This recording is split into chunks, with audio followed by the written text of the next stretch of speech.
जय Hind. Welcome to Vishal global study. आज की क्लास में सीखने वाले हैं कि मंत्रिमंडल और मंत्रिपरिषद किसे कहते हैं, मंत्रिपरिषद में कितने प्रकार के मंत्री बैठते हैं, कैबिनेट मंत्री क्या होता है, राज्य मंत्री क्या होता है, उप मंत्री किसे कहते हैं, इन सब की चर्चा हम एक छोटी सी क्लास में करने वाले हैं। और साथ साथ ये देखेंगे इसकी शुरुआत किसने की थी या फिर इसकी शुरुआत कैसे हुई थी। देखिए, इसकी जो शुरुआत हुई थी वो 1861 में हुई थी। देखो सारे जितना भी कांड करके गया है, कर्म कह लो या फिर कांड कर लो, सारा कांड अंग्रेजों के ने करके गया है। ठीक है ना, क्योंकि हमारे यहाँ तो दिमाग चलता ही नहीं किसी का। तो उन लोगों ने देखा कि जो व्यवस्थाएं हैं इनको चलाने के लिए एक ही व्यक्ति बहुत उसके ऊपर बहुत ज्यादा लोड पड़ जा रहा है ना, इसलिए हम क्या करते हैं, इन सबको अलग अलग कर देते हैं। देखिए, तो फिर क्या करते थे, उन्होंने एक पोर्टफोलियो व्यवस्था लाया। उन्होंने एक व्यवस्था लाई जिसका नाम दिया पोर्टफोलियो। ठीक है, फिर उसमें क्या हुआ, तो विभाग बना दिया, अलग अलग क्या कर दिया, विभाग बना दिया कि रोड कोई दूसरा व्यक्ति बनवाएगा, स्कूल के बारे में कोई दूसरा देखेगा। ठीक है ना, होम मिनिस्ट्री किसी और के हाथ में हो जाएगी, पुलिस विभाग कोई और ही देख लेगा। ठीक है ना, इन्हीं सबको रेल विभाग कोई और देख लेगा, है ना। ये सबको हम लोग क्या कहते हैं, तो पोर्टफोलियो व्यवस्था अंग्रेजों के नाम से। ठीक है ना, उसे हम लोग अपनी भाषा में विभागीय प्रणाली कहते हैं, या तो हम लोग कहते हैं मंत्रालय। हाँ, ये सड़क मंत्रालय इधर साइड में ये लोग बैठे हुए हैं, तो उधर शिक्षा मंत्रालय है, उधर ये मंत्रालय, ये होम मिनिस्ट्री, ये सुना हुआ है, होम मिनिस्ट्री ऑफिस फिल्मों में दिखाई देता है। ठीक है, तो यही सारी चीजें होती है। देखो, एक होता है मंत्रिपरिषद और एक होता है मंत्रिमंडल। इसमें क्या होता है, सभी मंत्रियां बैठे बैठे रहते हैं। ठीक है ना, और आपने सुना भी होगा कि मंत्रिपरिषद के लोकसभा के प्रति उत्तरदायी होती है, तो जितने मंत्री होते हैं वो जाकर के लोकसभा में बैठते हैं। कहाँ बैठते हैं, तो चलो लिखा नहीं है हमने, मंत्री लोग कहाँ बैठते हैं, तो लोकसभा में। ठीक है, जितने मंत्री होते हैं वो जाकर के बैठते हैं तो लोकसभा में। देखो, मंत्री चार टाइप के होते हैं। मंत्री चार टाइप के होते हैं। एक तो होता है कैबिनेट मंत्री, एक होता है तो कैबिनेट मंत्री। अब कैबिनेट मंत्री वो होता है, कैबिनेट मंत्री किसे कहेंगे, किसी भी फील्ड का जो सबसे टॉप लेवल का मंत्री होगा ना, किसी भी फील्ड का जो सबसे टॉप लेवल का मंत्री होगा, उसे हम लोग कहते हैं कैबिनेट मंत्री। उसे हम लोग क्या कहेंगे, तो कैबिनेट मंत्री। जैसे सड़क परिवहन हो गया, सड़क परिवहन में जो सबसे बड़ा मंत्री होगा उसे हम लोग कहेंगे कैबिनेट मंत्री। ये इस फील्ड के कैबिनेट मंत्री है। शिक्षा, जैसे शिक्षा एक विभाग है ना, उसमें भी एक सबसे बड़ा जो होगा उसे हम लोग क्या कहेंगे, कैबिनेट मंत्री कहेंगे। किसी फील्ड का हो सकता है, ठीक है ना, चाहे शिक्षा का हो गया, सड़क का हो गया, रेल मंत्रालय का हो, किसी का भी हो गया, वो क्या होगा, उस क्षेत्र का जो सबसे टॉप में होगा, जो सबसे ऊंचा होगा, उससे हम लोग कहते हैं कैबिनेट मंत्री। ठीक है, और उसके बाद जैसे एक ही व्यक्ति तो सारा संभाल ले लेगा, फिर उसके बाद तो कोई होगा, उसे जो दूसरे नंबर पे मंत्री आता है उसे हम लोग कहते हैं राज्य मंत्री।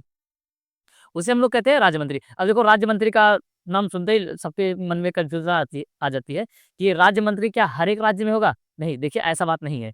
राज्य मंत्री क्या होगा, तो उसी क्षेत्र का जो दूसरा सेकंड मंत्री होगा, उसी क्षेत्र का जो दूसरा वाला मंत्री होगा उसे हम लोग राज्य मंत्री कहते हैं। ये राज्य मंत्री किसी राज्य के लिए नहीं है, बल्कि एक फील्ड के नाम है। ठीक है, जैसे रेल मंत्रालय हो गया, तो जो सबसे ऊपर है वो तो हो गया कैबिनेट मंत्री, जो उसके बाद का व्यक्ति है वही क्या कहलाएगा, राज्य मंत्री। ठीक है ना, और जो सबसे छोटा वाला ये इधर स्वतंत्र प्रभार में एक दूसरा चीज होता है, अभी हम बाद में समझेंगे। देखो, और एक जो सबसे छोटा मंत्री होता है वो होता है उप मंत्री।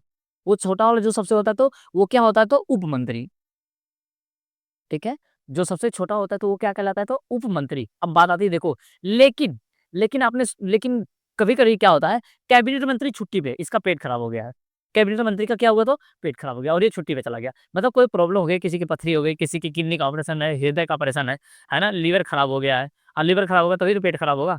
तो लीवर खराब हो गया तो क्या कर दिया, पेट खराब मतलब कि चला गया कहाँ, दवा लेने के लिए। दवा लेने के लिए चला गया तो उसको ज्यादा ज्यादा प्रॉब्लम हो गई है। तो उस समय क्या होगा, अब कैबिनेट मंत्री का पद खाली है, तो उस समय क्या होगा, राज्य का जो मंत्री है ना, उसे राज्य मंत्री से स्वतंत्र प्रभार बना दिया जाएगा। राज्य मंत्री से क्या किया जाएगा, तो स्वतंत्र प्रभार बना दिया जाएगा। अब इस समय ये क्या करेगा, तो ये कैबिनेट मंत्री के सभी निर्णय को ले सकता है। ये कैबिनेट मंत्री के सभी निर्णय को ले सकता है। जैसे आपने नाम सुना होगा, जब राष्ट्रपति पद से हट जाता है तो कुछ दिन के लिए उपराष्ट्रपति को राष्ट्रपति के पद पे बैठा दिया जाता है। मतलब इस प्रकार से तो नहीं होता क्योंकि उसका चुनाव हो जाता है, लेकिन राष्ट्रपति ने इस्तीफा दे दिया, उसकी मृत्यु हो गई या फिर कुछ किसी कारण से, या फिर उसे संसद के मतलब जैसे वो महाभियोग लगा करके उसको हटा दिया गया, तो वहां पर क्या करेगा, तो जो उप राष्ट्रपति का पद कभी खाली नहीं रहता ना, इसलिए उपराष्ट्रपति को राष्ट्रपति के नाम पर मतलब उसे वहाँ पर बैठा देता है। और उस समय जो उपराष्ट्रपति गया वो राष्ट्रपति की सारी शक्तियों का इस्तेमाल भी करेगा, सारे राष्ट्रपति वाला कार्य करेगा, लेकिन उसे राष्ट्रपति ना कह करके कार्यवाहक राष्ट्रपति कहा जाएगा। तो ठीक उसी प्रकार से ये जो राज्य मंत्री है, ये भाई साहब जब कैबिनेट मंत्री की जगह पर चले जाते हैं तो इन्हें कैबिनेट मंत्री ना कह करके बल्कि क्या कहा जाता है, तो स्वतंत्र प्रभार। ठीक है, लेकिन जब उसके बाद कैबिनेट मंत्री अपनी जगह पर आ जाता है तो ये स्वतंत्र प्रभार से हट करके वापस आ जाते हैं राज्य मंत्री पर। ठीक है, ये लिखा हर राज्य मंत्री, ऐसा डबल हो गया।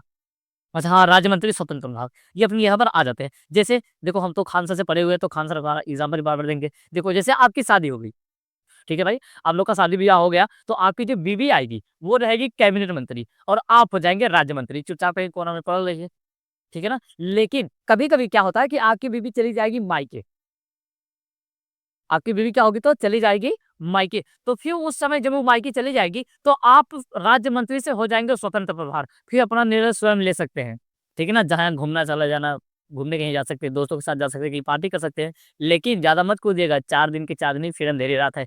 फिर वो मायके से लौट करके आएगी, फिर हो जाएगी कैबिनेट मंत्री और आप हो जाएंगे चुपचाप राज्य मंत्री, ठीक है। तो समझ में आया, तो इतने प्रकार के मंत्री होते हैं, एक होता है कैबिनेट किसी भी फील्ड का, एक होता है कैबिनेट मंत्री और एक होता है राज्य मंत्री और एक होता है उप मंत्री। यही जब कैबिनेट मंत्री नहीं रहता तो यही राज्य मंत्री को स्वतंत्र प्रभार का दर्जा दे दिया जाता है और वो जाकर के कैबिनेट के सभी निर्णय को ले लेता है, ठीक है ना। फिर आपने एक प्रकार से और सुना होगा मंत्रिमंडल, मंत्रिमंडल की चर्चा सिर्फ एक जगह पे है, अनुच्छेद 352 में, जब राष्ट्रीय आपात लगता है, जो राष्ट्र नहीं आपने सुना होगा 352, 356 और 360 वाला, तो उसी में राष्ट्रीय आपात में इसकी चर्चा है मंत्रिमंडल की। इसमें क्या होता है कि जो सबसे टॉप लेवल के मंत्री होते हैं, जैसे ये हमारी मंत्रिपरिषद हो गई, इसके जो सबसे टॉप लेवल के मंत्री होंगे वो क्या उसे उनसे मिलकर के बनता है मंत्रिमंडल, ठीक है। मतलब कि सभी प्रकार के मंत्री से मिलकर के बनता है तो मंत्रिपरिषद।